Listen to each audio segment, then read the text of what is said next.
Hello everyone, we are going to solve some important questions of science for class 10th that is very important for 2024's board examination. So please everyone learn it carefully. Our first question is write the balanced chemical equation for the reaction that is prevented by storing potassium metal under kerosene. हमें क्या करना है कि एक balance chemical equation लिखना है जिसमें कि हम पोटेशियम मेटल को प्रिवेंट किससे रिएक्शन से प्रिवेंट करने के लिए केरोसिन के अंदर स्टोर करके रखते हैं। तो हमारा आंसर क्या होगा? Potassium react with oxygen. Potassium oxygen से रिएक्शन ना करे इसलिए हम पोटेशियम को केरोसिन के अंदर स्टोर करके रखते हैं।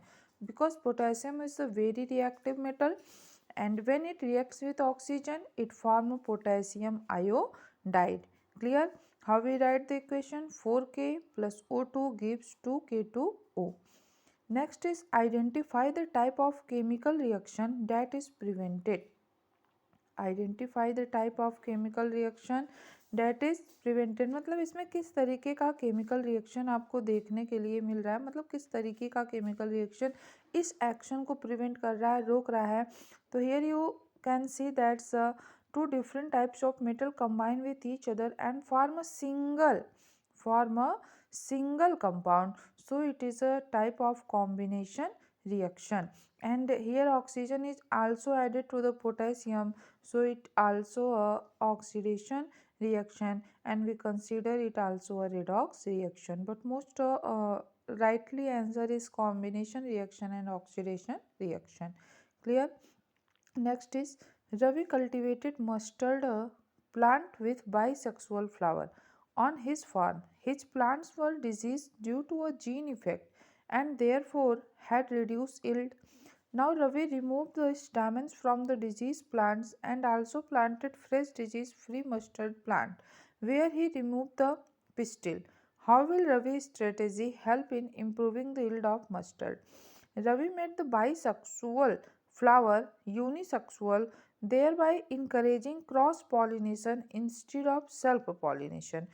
रवि ने क्या किया कि बाइसेक्सुअल फ्लावर के प्लेस पे Ravi made the bisexual flower unisexual flower, thereby encouraging the cross pollination, जिससे कि उसमें क्या हो सके, क्रॉस पॉलिनेशन सेल्फ पॉलिनेशन की जगह पे। Cross pollination will increase the variation. Cross pollination में क्या होता है कि वेरिएशन ज़्यादा होते हैं and thereby the chances of having more disease free offspring, जिससे कि डिजीज फ्री ऑफ स्प्रिंग के प्रोड्यूस होने के चांसेस बढ़ जाते हैं।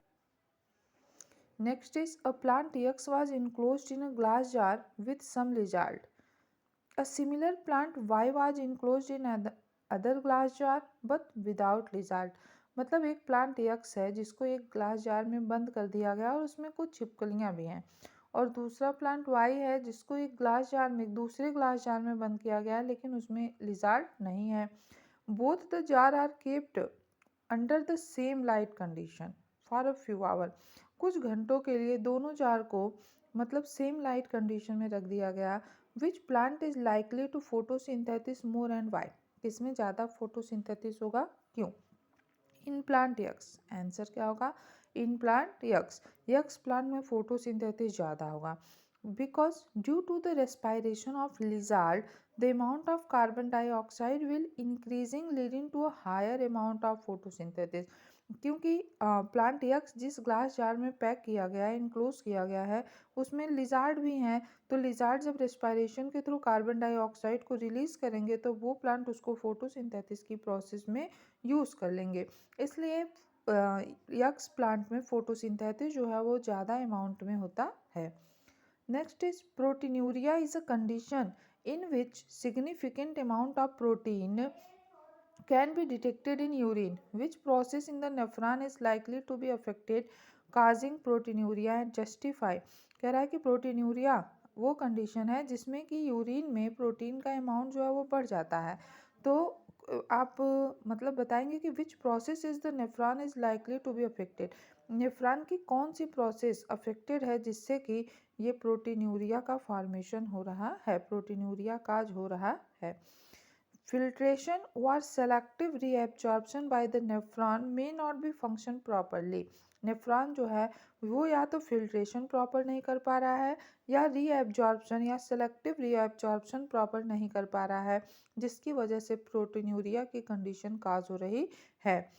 Improper function will lead to protein getting filtered even though they are not waste.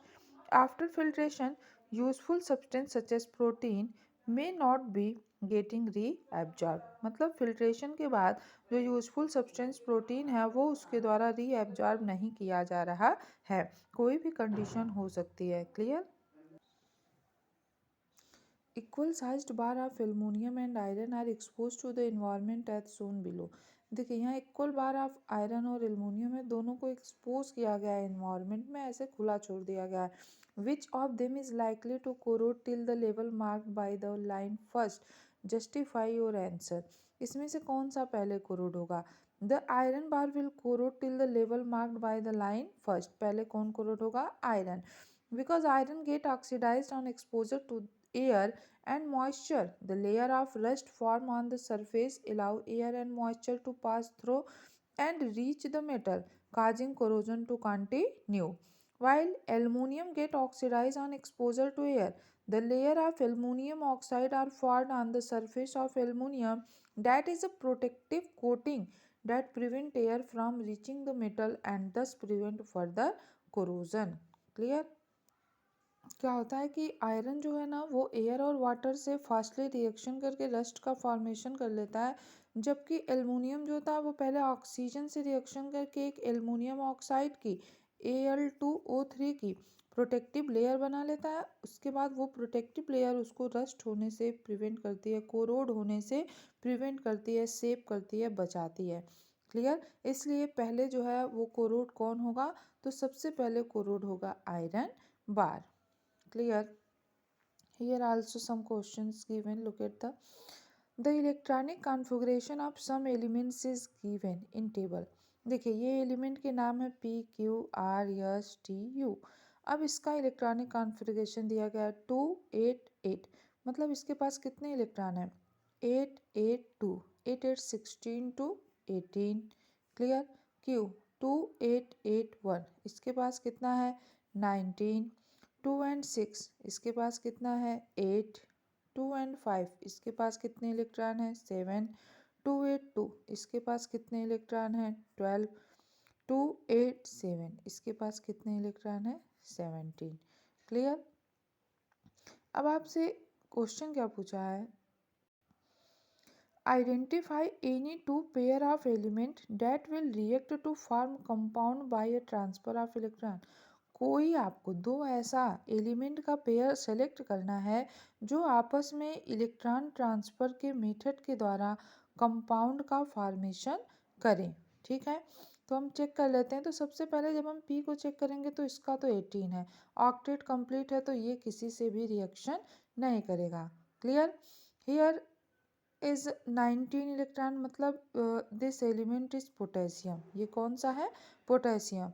और ये 8, ये कौन सा है? ऑक्सीजन। तो परहैप्स हमें ये दो मिल गए जो कि इलेक्ट्रॉन ट्रांसफर मेथड के द्वारा रिएक्शन करेंगे। तो ये पोटेशियम ऑक्सीजन से रिएक्शन करेगा और क्या बनाएगा? K2O। क्या बनाएगा? K2O। Clear? This is nitrogen. Non metal है तो नन मेटल से रिएक्शन करेगा नहीं। 282 ये क्या है? मैग्नीशियम। क्या है? मैग्नीशियम।